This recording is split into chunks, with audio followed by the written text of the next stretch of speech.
Classes online ABC classes में आपका स्वागत है। आज हम लोग कहानी पढ़ रहे थे, डाइवर्सिटी की कहानी पढ़ रहे थे, लाइफ की कहानी पढ़ रहे थे, किस तरीके से हमारा लाइफ जो है वो ओरिजिनेट हुआ। इसको हम लोग आज आगे बढ़ाएंगे। ठीक है, आप लोग सोच रहे होंगे कि मैम ने फर्स्ट क्लास में कहा था कि डाइवर्सिटी को आगे बढ़ाना है, डाइवर्सिटी पढ़ना है, लेकिन डाइवर्सिटी को जानने के पहले, क्योंकि हम लोग लिविंग ऑर्गेनिज्म का क्लासिफिकेशन करेंगे, तो लिविंग ऑर्गेनिज्म कहाँ से आए, इस पूरी दुनिया में लिविंग ऑर्गेनिज्म का विकास किस तरीके से हुआ, कैसे ओरिजिनेशन हुआ लाइफ का, इसके बारे में जब तक आप लोग नहीं जानेंगे, जब तक आप लोग कहानी के पात्रों के बारे में नहीं जानेंगे, तब तक कहानी का कोई मज़ा नहीं है। तो मैंने आपको कहा था कि डाइवर्सिटी बोरिंग लगता है, डाइवर्सिटी लोगों को लगता है, बच्चों को लगता है कि बहुत बोरिंग है, लेकिन इसे बिल्कुल इंटरेस्ट लेके पढ़ना है कि कैसे हम लोग आए, किस तरीके से ये पूरी दुनिया बनी।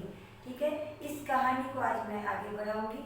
तो सबसे पहले मैं बता दूं कि ये जो अर्थ है, हमारी पृथ्वी है, तो इस अर्थ को अगर हम लोग काटे तो इसमें क्या क्या चीज़ हम लोगों को मिलेगी। देखो, ये जो चैप्टर है ये लोग ओवरलैप कर जाते हैं, इसको पढ़ाते नहीं, लैप्स कर देते हैं। कोई भी टीचर क्लासिफिकेशन जब पढ़ाता है तो डायरेक्ट वो नॉमेनक्लेचर से स्टार्ट करता है, लेकिन इसे अगर मैं छोड़ दूँ तो ये बहुत बड़ा लैकिंग होगा आपके बेस के लिए, क्योंकि ये जो टॉपिक है ये आपको सेल पढ़ने में भी आपको मदद कराएगा, क्योंकि सेल जो हम लोग पढ़ेंगे, सेल कहाँ से बना, उसका भी आंसर आपको इस टॉपिक में मिलने वाला है। इसीलिए मैं ये 2 दिन आपके लिए बर्बाद करूँगी, या ये 2 दिन जो है मैं इस चैप्टर को, इस टॉपिक को दे रही हूँ। और इससे बहुत ज़्यादा क्वेश्चंस नीट में पूछे जाते हैं, नीट में, जिपमर में आपको इनसे क्वेश्चन पूछे जाते हैं, और ज़्यादातर बच्चे इस पर ध्यान नहीं देते।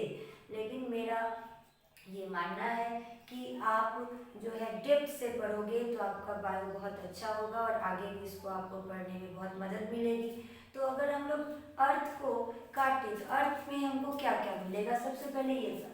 तो अगर अर्थ जो बना, ये ब्रह्मांड जो बना, उसके पीछे कौन सा पावर है, किस पावर से ये अर्थ जो चल रहा है, ये कौन सा पावर है जो इस अर्थ को, ये उस पूरे ब्रह्मांड को चलाने वाला कौन सा पावर है। तो इस पूरे ब्रह्मांड को चलाने वाला पावर कौन है, तो वो है सन।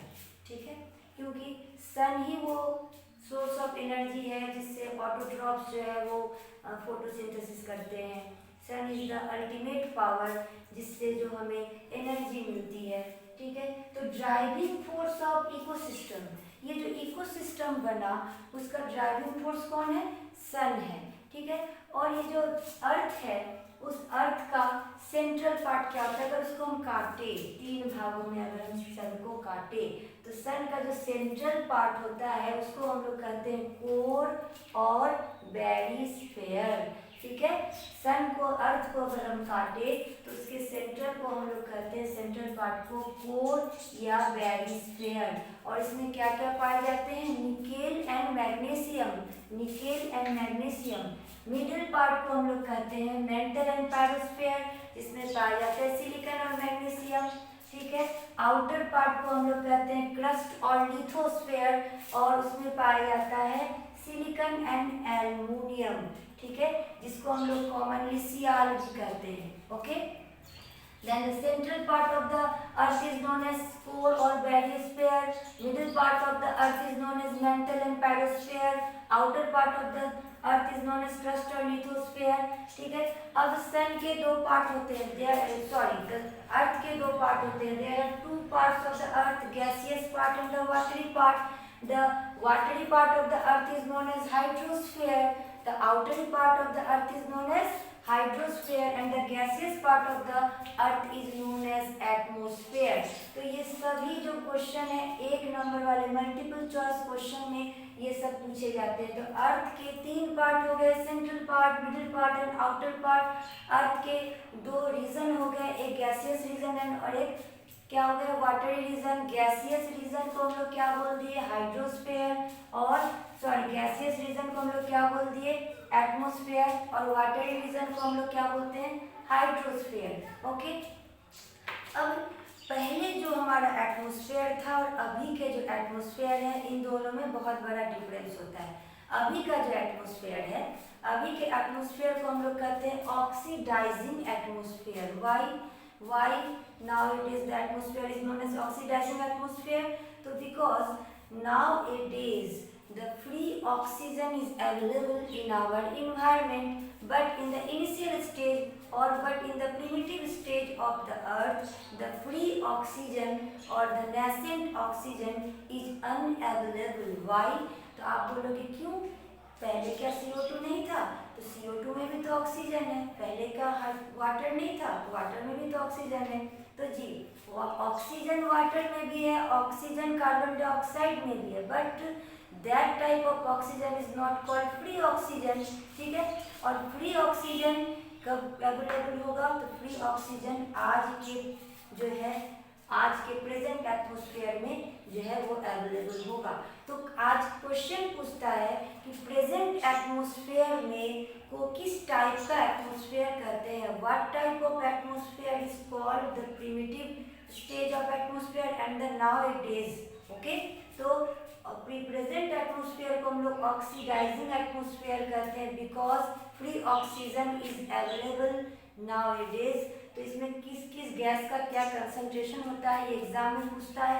इसमें CO2 पाया जाता है 0.03%, O2 पाया जाता है 20.83% एंड नाइट्रोजन पाया जाता है 78.03%, आर्गन पाया जाता है 0.94%, other gases water vapours and dust particles पाए जाते हैं less than 1%।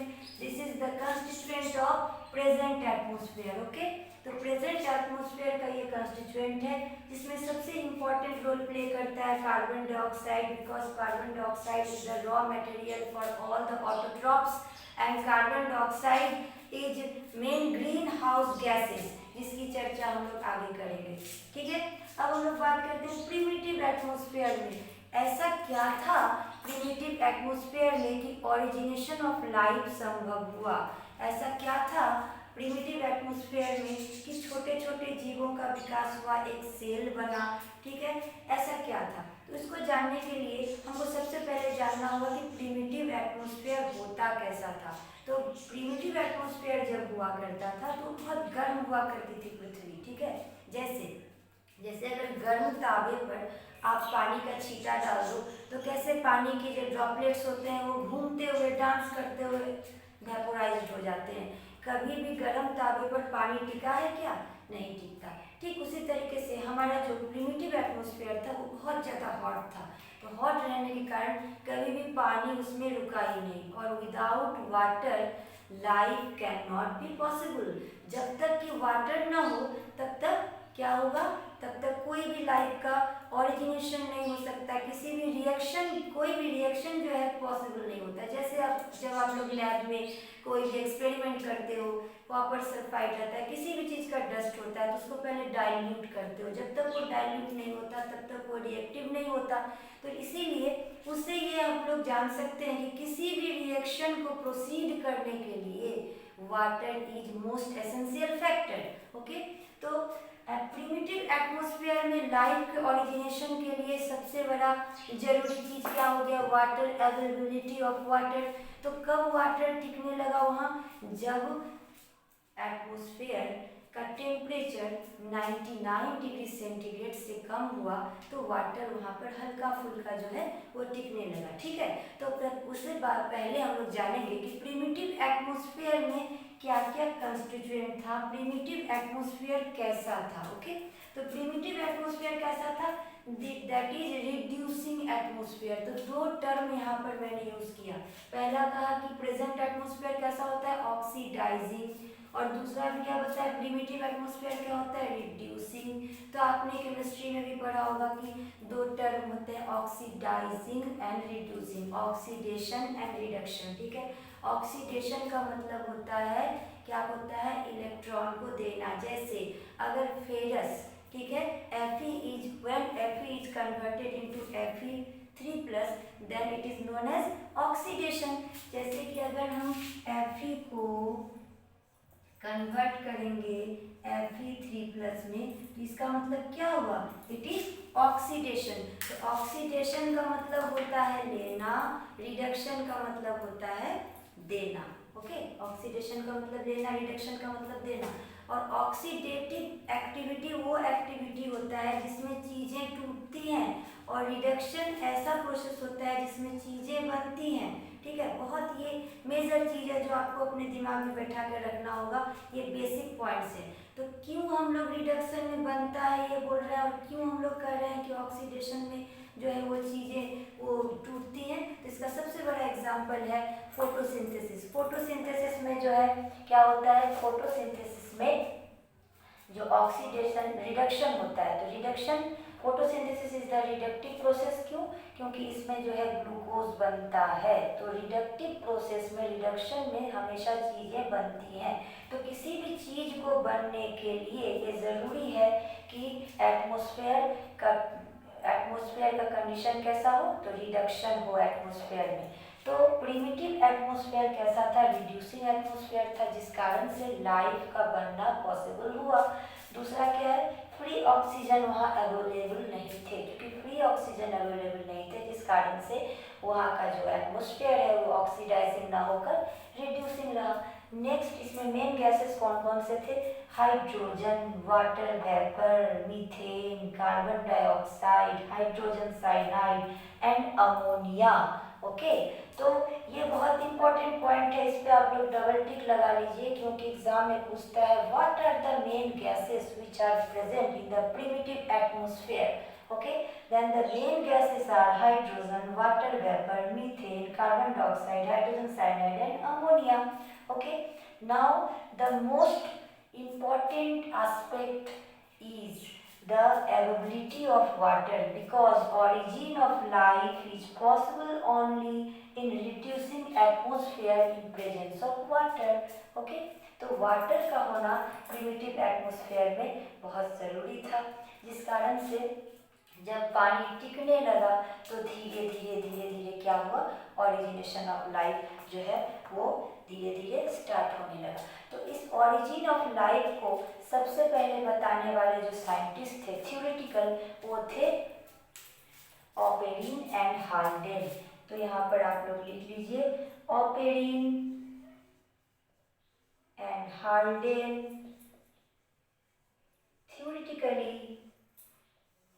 theoretically prove the origin of life in the primitive atmosphere। पर इसको एक्सपेरिमेंटली प्रूव करने वाले साइंटिस्ट थे यूरे एंड मिलर।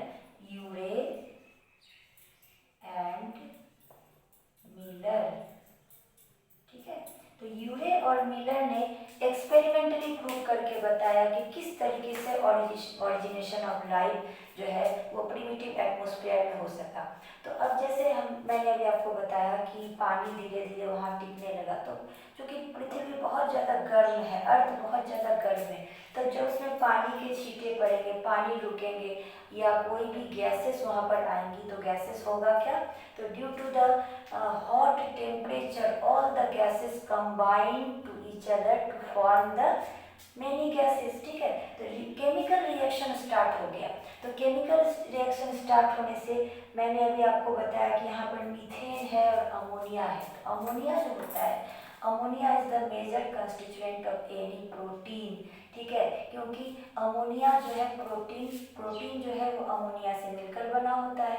तो जब अमोनिया बन गया, प्रिमिटिव अर्थ में अमोनिया आ गया, ठीक है, वाटर भी मिल गया, तब क्या हुआ, तो अमोनिया से प्रोटीन का जो है वो निर्माण हुआ। अमोनिया से प्रोटीन जो है वो मैन्युफैक्चरिंग हुआ। जैसे ही प्रोटीन बना, तो 10th में मैंने आप लोगों को पढ़ाया था कि protein, all the enzymes are proteins in nature. ठीक है, तो जैसे ही प्रोटीन बन गया, एंजाइम बनने लगे, एंजाइम बन गया, तो धीरे धीरे कीमोजेनिक एक्टिविटी के द्वारा इस पूरी दुनिया में लाइफ का ओरिजिनेशन धीरे धीरे स्टार्ट हो गया। तो सबसे इम्पॉर्टेंट चीज जो टूट भी सके और बन भी सके, which can be constructive and destructive nature, is the nucleic acid। ठीक है, DNA और RNA। सबसे पहला न्यूक्लिक एसिड पूरी दुनिया में जो बना उसे हम लोग मानते हैं RNA। ठीक है, तो आरएनए को हम लोग सबसे पहला न्यूक्लिक एसिड मानते हैं जो ये पूरी दुनिया में बना। तो धीरे धीरे अमोनिया बना, अमोनिया से प्रोटीन बने, प्रोटीन से एंजाइम बने, फिर आरएनए, फिर डीएनए, और धीरे धीरे प्रोकैरियोटिक सेल का ओरिजिनेशन हुआ, और धीरे धीरे धीरे लाइफ का ओरिजिनेशन हुआ।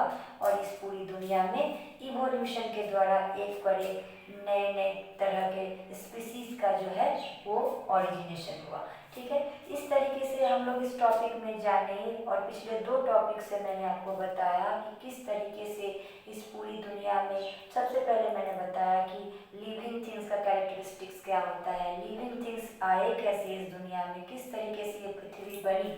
तो जब आप लोगों ने एक बार ये चीज़ जान लिया, ठीक है, कोई भी पिक्चर की जब आप लोग पूरी पटकथा को जान जाते हैं, उसके स्टार कास्ट को जान जाते हैं, तो देखने में मज़ा आता है। तो आप लोग पूरी कहानी को जान गए कि किस तरीके से धीरे धीरे धीरे धीरे पूरी दुनिया में लाइफ का ओरिजिनेशन हुआ। तो अब हम आगे बढ़ेंगे, डायरेक्ट हम लोग स्टार्ट करेंगे अब डाइवर्सिटी। ओके,